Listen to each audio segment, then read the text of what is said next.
नमस्कार दोस्तों, मैं देवेंद्र पारिक स्वागत करता हूं आपका जीके बाई डीके चैनल पर। और दोस्तों, आज का जो टॉपिक है वो गुप्त काल के अंदर कुछ महत्वपूर्ण चीज़ें जो एक कंपटीशन के एग्जाम के लिए बहुत ही महत्वपूर्ण है आपके लिए, उन चीज़ों पे हम चर्चा करेंगे। पॉइंट है अपना सबसे पहले गुप्तकालीन भूमि के बारे में, उसके बाद दूसरा है गुप्त साम्राज्य के जो मंदिर थे, यानी उस समय के जो मंदिरों का निर्माण हुआ था। इसमें से दोस्तों क्वेश्चन कन्फर्म आएगा, किसमें से? इन मंदिरों में से एक क्वेश्चन पक्का है। मैं अभी इसको गारंटी से याद करवाऊंगा आपको। याद कराने की आपको अच्छी तरह मालूम है कि हमारे जो चैनल है इसके ऊपर आपको गारंटी से याद करवाने का प्रयास किया जाता है, और पूरा विश्वास है हमें भी, और हमारे को जितना रिस्पॉन्स मिल रहा है उसके अकॉर्डिंग हम कह सकते हैं कि निश्चित रूप से बच्चों को बहुत बड़ा फायदा इससे हो रहा है। आगे चलते हैं। व्यापार के चित्र में जो है उसमें हम चर्चा करेंगे। आगे जाति, और लास्ट में हम चर्चा करेंगे प्रथाओं के बारे में। कुल मिलाकर के जो गुप्तकालीन जो आर्थिक व्यवस्था, सामाजिक व्यवस्था और साथ ही जो कृषि की व्यवस्था है, इन सब पे हम चर्चा करेंगे बहुत ही महत्वपूर्ण क्वेश्चंस के साथ। तो इसलिए वीडियो को अंत तक देखिएगा, और अगर अभी तक आपने हमारे चैनल को सब्सक्राइब नहीं किया तो प्लीज़ सब्सक्राइब कर लीजिए। जी हाँ, thank you. Bell icon press कर दीजिए, धन्यवाद। चलते भी पॉइंट की तरफ। पॉइंट है भूमि। गुप्त साम्राज्य की भूमि की अगर हम बात करें तो दामोदरपुर ताम्रपत्र अभिलेख, मतलब इस अभिलेख के अंदर जो है वो हमें गुप्तकालीन भूमि जो है उसके बारे में और उस भूमि का किस प्रकार से उपयोग होता है, इन सब के बारे में हमें डिटेल से जानकारी मिलती है। अभी देखते हैं सबसे इंपॉर्टेंट जानकारी जो दामोदरपुर ताम्र अभिलेख में मिलती है वो क्या है। वो है भूमि बिक्री संबंधी अधिकारियों के जो क्रियाकलाप हैं, जो कार्य करते हैं, उनके बारे में हमें जो जानकारी मिलती है वो किससे मिलती है? दामोदरपुर ताम्रपत्र अभिलेख से। बहुत ही महत्वपूर्ण क्वेश्चन है दोस्तों। अगर आगे हम देखें कि जो गुप्तकालीन भूराजस्व था वो कितना मिला करता था, तो देखिए 1/4 से लेकर के 1/6 किसका? उत्पादन का। उत्पादन का जितना प्रोडक्शन होगा उसका 1/4 से लेकर के 1/6 तक जो है वो क्या था? भूराजस्व प्राप्त होता था। ये भी एक महत्वपूर्ण चैप्टर था उस समय का। अब अगली इंपॉर्टेंट चीज आती है, वो है आर्थिक उपयोगिता के आधार पर भूमि कैसी थी। ठीक है, इसमें देखिए तो देखिए क्षेत्र, मतलब ये खाली खेत थे। वास्तु, इसके अंदर ये निवास करते थे। चारागाह है, डेफिनेटली समझ गए होंगे। सिल और अपृत, ठीक है, ये जो थी वो उपजाऊ और बंजर भूमि के अलग अलग प्रकार थे। ठीक है, सिल और अपृत, जो आपको शायद नहीं पूछेंगे, लेकिन ये आपको ध्यान रखना है कि आर्थिक उपयोगिता के आधार पर जो है वो गुप्तकालीन जो भूमि थी उसका डिवीजन था, मतलब आर्थिक व्यवस्था के हिसाब से अलग अलग विभाजन कर रखे थे। अभी चलते अपन सबसे इंपॉर्टेंट टॉपिक जो इस आज के लेसन का, और साथ ही लास्ट में भी एक इंपॉर्टेंट, अति इंपॉर्टेंट चीज है, तो वो दोनों देखेंगे भी।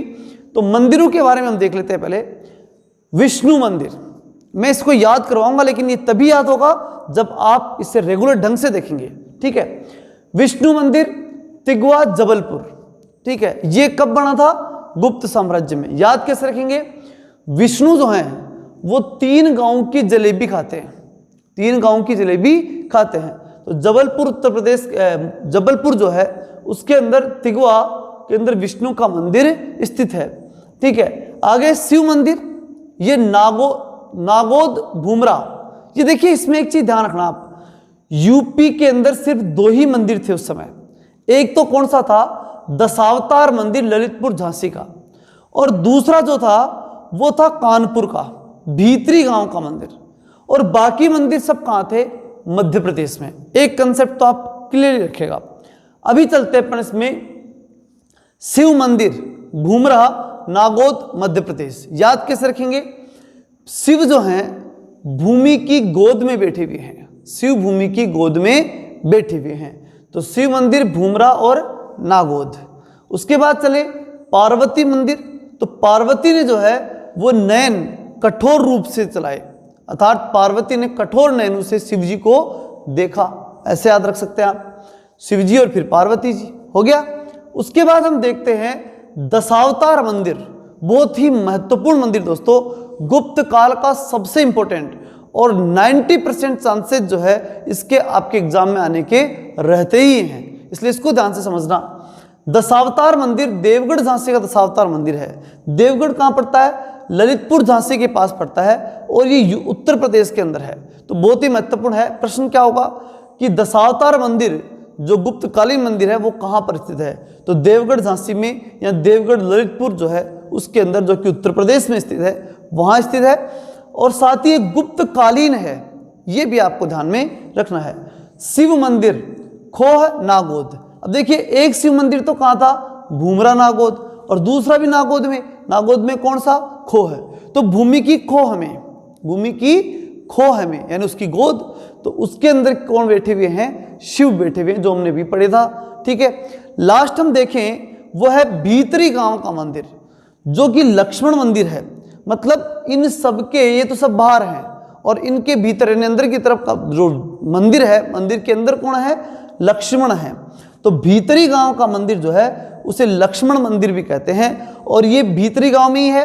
और साथ ही सबसे इंपॉर्टेंट चीज इसकी आती है कि लक्ष्मण कान लगा के खड़े हुए हैं, और किसके? ईंटों की दीवार के।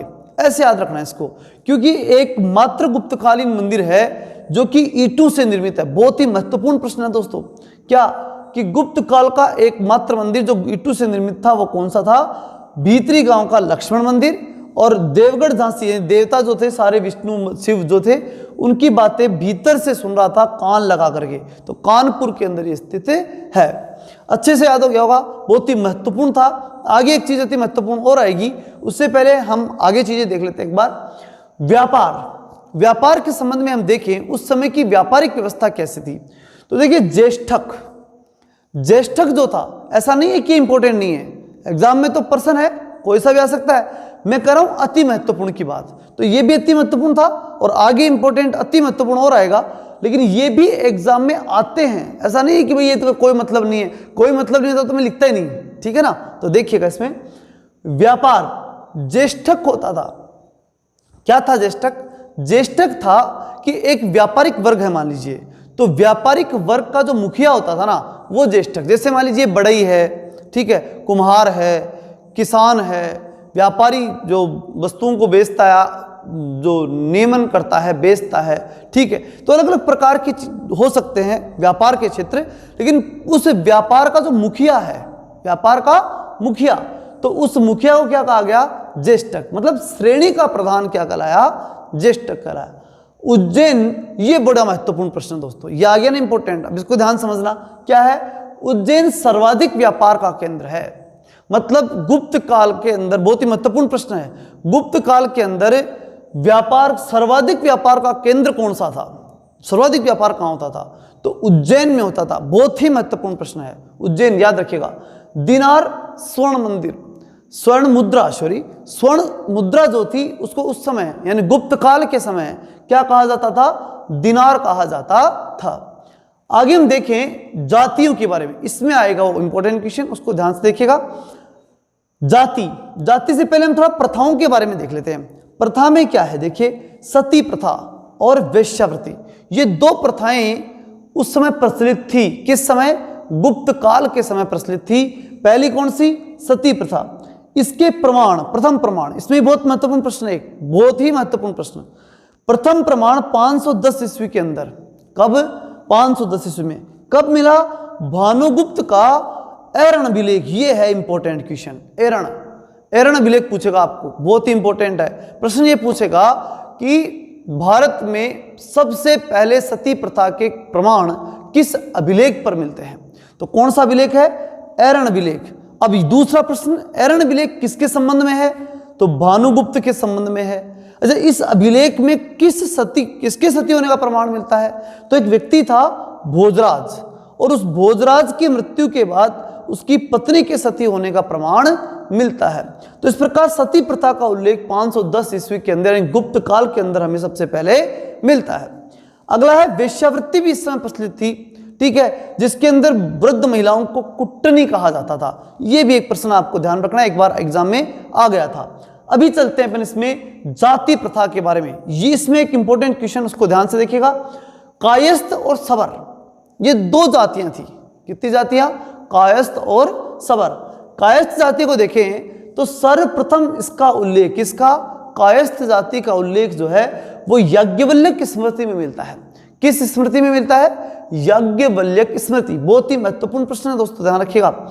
यज्ञ किया काया से, किससे? काया से। तो कायस्थ याज्ञवल्क्य स्मृति में, ठीक है। कायस्थ जाति का सर्वप्रथम उल्लेख कहां मिला? याज्ञवल्क्य स्मृति। अगला प्रश्न है जाति के रूप में वर्णन कहां मिला? तो जाति के रूप में वर्णन कहां मिला? ओसनम स्मृति में, ठीक है। मतलब ओस जाति कब बन गई? जब इसके ऊपर, इस काया के ऊपर क्या गिर गई? ओस गिर गई।